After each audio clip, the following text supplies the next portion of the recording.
شروع کرتا ہوں اللہ کے نام سے جو بڑا مہربان اور نہایت رحم کرنے والا ہے۔ حضرت انس رضی اللہ تعالیٰ عنہ بیان کرتے ہیں، رسول اللہ صلی اللہ علیہ وآلہ وسلم نے فرمایا، جس شخص میں 3 خصلتیں ہوں اس نے ان کے ذریعے ایمان کی لذت و حلاوت کو پا لیا۔ جس کو اللہ اور اس کے رسول سب سے زیادہ محبوب ہوں، جو شخص کسی سے محض اللہ کی رضا کی خاطر محبت کرتا ہو، اور جو شخص دوبارہ کافر بننا اس کے بعد کہ اللہ نے اسے اس سے بچا لیا ایسے ناپسند کرتا ہو جیسے وہ آگ میں ڈالا جانا پسند کرتا ہے۔ حضرت عباس بن عبد المطلب رضی اللہ تعالیٰ عنہ بیان کرتے ہیں، رسول اللہ صلی اللہ علیہ وآلہ وسلم نے فرمایا، جو شخص اللہ کے رب ہونے، اسلام کے دین ہونے اور محمد صلی اللہ علیہ وآلہ وسلم کے رسول ہونے پر راضی ہو گیا، اس نے ایمان کی لذت کو پا لیا۔ حضرت ابو امامہ رضی اللہ تعالیٰ عنہ بیان کرتے ہیں، رسول اللہ صلی اللہ علیہ وآلہ وسلم نے فرمایا، جس شخص نے اللہ کے لیے محبت کی، اللہ کی خاطر بغض رکھا،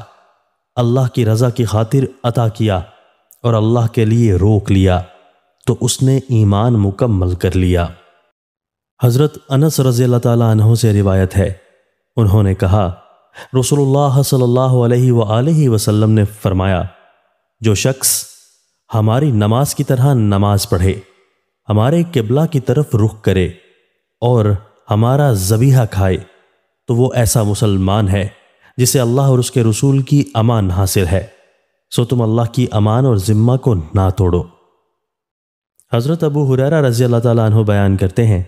ایک دیہاتی نبی صلی اللہ علیہ وآلہ وسلم کی خدمت میں حاضر ہوا تو اس نے عرض کیا،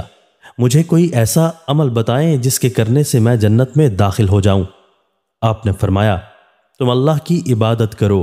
اور اس کے ساتھ کسی قسم کا شرک نہ کرو، فرض نماز قائم کرو، فرض زکوٰۃ ادا کرو اور رمضان کے روزے رکھو۔ اس نے کہا، اس ذات کی قسم جس کے ہاتھ میں میری جان ہے،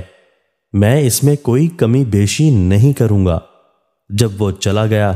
تو نبی صلی اللہ علیہ وآلہ وسلم نے فرمایا، جس شخص کو پسند ہو کہ وہ جنتی شخص کو دیکھے تو وہ اسے دیکھ لے۔ دوستو، اللہ تعالی ہمیں ان احادیث مبارکہ پر عمل کرنے اور اپنی زندگیوں کو سنوارنے کی توفیق عطا فرمائے۔